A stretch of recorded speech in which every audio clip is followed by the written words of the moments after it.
Nous allons aborder le troisième super pouvoir, qui est le pouvoir de Thor. Vous le savez, on est dans une petite série Facebook Live. Je suis ravi de vous partager ça sur les super pouvoirs pour prospecter et développer votre réseau de manière vraiment productive.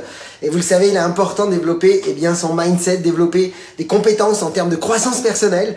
Et aujourd'hui, on parle du pouvoir de Thor. Juste avant de rentrer dans le vif du sujet, sachez que vous avez la possibilité d'accéder à une webconférence 100% gratuite sur les 4 étapes pour devenir un networker pro reconnu et en vivre à 100% et faire même votre test de performance. Donc sachez que vous avez un lien qui vient d'apparaître ou qui va apparaître. Vous pouvez vous inscrire dès maintenant. Mais encore une fois, c'est à vous de décider. Aimeriez-vous donc savoir comment sortir vainqueur de toutes les difficultés? Vous le savez, aujourd'hui la majorité même des networkers ont tendance justement à baisser les bras quand c'est difficile, à baisser les bras quand les challenges sont là. Ils ont tendance même à figer pour certains. Et quand ils figent, qu'est-ce qui se passe? Il y a un sentiment de manque de compétences. Et ce sentiment-là impacte l'estime de soi et il y a une perte de confiance en soi. Et résultat, qu'est-ce qui se passe? De manière générale, il y a des plaintes. Il y a des plaintes, il y a des excuses, il y a de la justification qui est là, il y a du blâme. Et qu'est-ce qui se produit? C'est que quand je parle de mes problèmes dans lesquels je suis, je crée une émotion qui est encore la même dans laquelle j'étais quand j'avais le problème. Et qu'est-ce qui va se passer dans le futur? Je vais créer des comportements qui vont continuer à m'amener dans ce problème. Alors que là, si effectivement, comme beaucoup d'autres, eux travaillent non pas à focaliser sur le problème, mais plutôt ils travaillent justement à résoudre le problème. Et ça change tout. Ils sont plutôt orientés solutions, ils sont plutôt à se préparer à la prochaine action.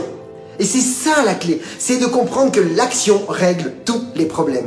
Et c'est pour ça que j'aimerais vous partager le pouvoir de Thor aujourd'hui. Pourquoi? Parce que son pouvoir à lui, que je trouve extraordinaire, c'est sa capacité à se remobiliser très très vite. Même dans les plus grandes déconvenues, même quand c'est difficile, même quand effectivement les challenges sont complexes, il est là et il se relève. Il remonte la tête au-dessus de l'eau à chaque fois. Donc, c'est ce qu'on appelle l'épreuve de caractère. Et dans le MLM, vous le savez pertinemment, le caractère est une des clés. D'ailleurs, souvent, je m'amuse à poser la question à nos membres, quel est le plus beau costume d'un leader? D'après vous, mettez-le dans les commentaires, quel est d'après vous le plus beau costume du leader? Est-ce que vous avez une idée? Notez-le dans les... Amusez-vous à noter là tout de suite, ça serait quoi votre impression? C'est quoi le plus beau costume du leader d'après vous?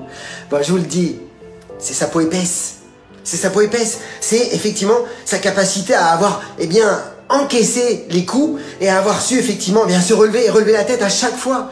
C'est clairement ce moment-là où on voit l'étoffe dans lequel nous sommes faits quelque part. C'est quand les moments sont difficiles que l'on voit de quel bois on chauffe.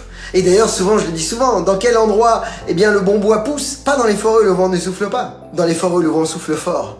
Donc clairement, le futur d'un networker est toujours relié à ses réactions face aux difficultés. Son avenir est déterminé par ses réactions, sa façon dont il va réagir. Et la clé, mes amis, c'est la préparation. La plupart ne se préparent pas à réagir dans les moments difficiles, à se préparer à avoir le bon comportement. C'est capital.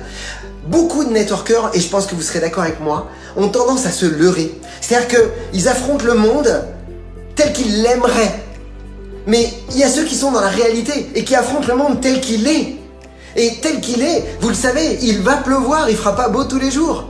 Et ça, quelqu'un qui décide de développer ce mindset de réalité, de comprendre qu'il faut affronter le monde avec ses réalités telles qu'elles sont et qu'il sait que oui, il y aura des challenges et qu'il ne faut pas chercher à éviter les challenges. C'est ça le secret, c'est de pas éviter les challenges, pas éviter les difficultés. C'est plutôt de grandir face aux difficultés. C'est de devenir plus grand que les difficultés. Pourquoi je vous dis ça? Et pourquoi c'est important de devenir plus grand que ces difficultés? Parce que finalement, vous allez voir que c'est pas tant les difficultés qui sont importantes, c'est la façon dont vous les gérez. Rien n'a de sens à part le sens que vous lui donnez. Et je vais vous donner un exemple. Supposons là un instant que vous vous évaluez, vous, par rapport à votre caractère et votre attitude, votre force de caractère face aux difficultés et votre attitude.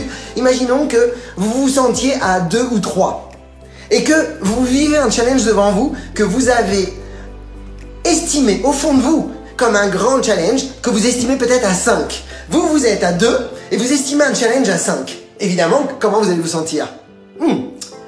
Difficile de vouloir agir, difficile de se sentir prêt à affronter les choses. Mais imaginons que cette fois-ci, le problème il est toujours à 5, mais que vous décidiez de vous grandir, vous grandissez et vous vous mettez à 8. Face à un problème à 5, comment vous réagissez? De manière très différente, non? Donc, clairement, ce n'est jamais la taille des problèmes, c'est la taille que nous avons. De quelle taille, à quelle taille nous sommes face à notre problème. Et en fait, l'idée, c'est de devenir toujours plus grand que ces problèmes. Pourquoi? Mais parce qu'en fait, nous ne pouvons jamais recevoir plus que ce que nous sommes capables de gérer.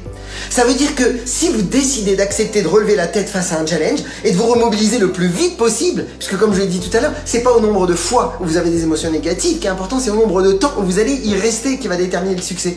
Mais si vous êtes capable justement de vous remobiliser très vite, et si vous êtes capable de devenir plus grand, eh bien qu'est-ce qui va se produire? Comme on ne peut pas recevoir plus, eh bien si vous devenez plus grand que vos problèmes, eh bien vous serez plus grand en termes de... Vous aurez plus de responsabilités, vous serez plus grand pour obtenir plus de commissions, vous serez plus grand pour avoir de plus grandes équipes, vous serez plus grand pour avoir plus de clients. En fait, plus vous allez grandir, plus vous allez recevoir. Plus vous allez être capable de gérer de problèmes, plus vous allez être capable eh bien, d'avoir plus de responsabilités et plus d'équipes. Donc c'est capital de comprendre que il y a une notion, c'est une façon d'interpréter les situations. C'est de les changer en vous changeant vous, en pointant du doigt sur vous, en vous disant « Hey, tel problème est là, ok, eh ben je suis plus grand que lui. » Déterminez toujours d'être plus grand que votre problème. Juste de décider d'être plus grand va vous donner un sentiment de confiance et de pouvoir. Et vous voulez repartir à l'action. Et après la question c'est, quelles seraient les 10 actions précises là que je pourrais mettre en place pour sortir de cette situation? Si vous commencez à écrire tout de suite des actions, à vous mettre dans une dynamique de solution, vous allez voir que vous allez vous sentir dans une autre émotion. Et c'est ça que j'ai envie que vous appreniez simplement, mes amis, à développer ce muscle, de vous préparer à savoir qu'il ne va pas faire beau tous les jours. C'est une réalité. Il y a des moments où on est en haut, il y a des moments où on est en bas, il y a des moments où ça fonctionne, il y a des moments où ça fonctionne pas. Et c'est ça qui est génial, c'est organique. À chaque fois qu'on arrive à un moment de palier où ça n'avance pas, c'est une façon de devoir grandir. Encore une fois, rien n'a de sens à part le sens qu'on lui donne. On peut devenir plus grand que ses problèmes, comme on peut aussi voir les problèmes comme une chance de grandir, comme une chance d'apprendre quelque chose de nouveau. Et ça, c'est ça qui est génial. Mes amis, voilà, j'en dis pas plus. Aujourd'hui, je vous partage ça. Donc, la chose que je vous partage aujourd'hui, c'est surtout de vous dire, rappelez-vous que quand les moments sont difficiles, eh bien, une des choses principales que j'aimerais que vous appreniez à faire, c'est de vous rappeler, de vous remobiliser, de vous dire, oh, le problème est là, je suis encore plus grand que lui. Vous devez vous convaincre vous-même que vous êtes plus grand que ce que vous vivez. Et vous allez voir que, waouh, c'est de la joie, c'est de l'énergie, c'est de la force qu'on ressent en soi et ça donne envie d'agir. Et qu'est-ce qui va se passer si j'agis? L'action règle tous les problèmes. Je vais me retrouver dans une autre dynamique, dans un autre mode de pensée, dans un autre mode même de vibration. Donc voilà mes amis, partagez cette vidéo dans vos équipes parce que ça va les aider, puis parce que ça n'a jamais été le meilleur moment pour performer dans ce métier, pour se surpasser, donner la chance aux gens de vous rencontrer. Partagez ça autour de vous, dans vos équipes, et puis pour ma part, bah vous le savez, hein, osez faire ce que vous n'avez jamais fait, croyez en vous, et surtout, agissez pour révéler le leader qui est en vous. Je vous souhaite toute la réussite. À bientôt!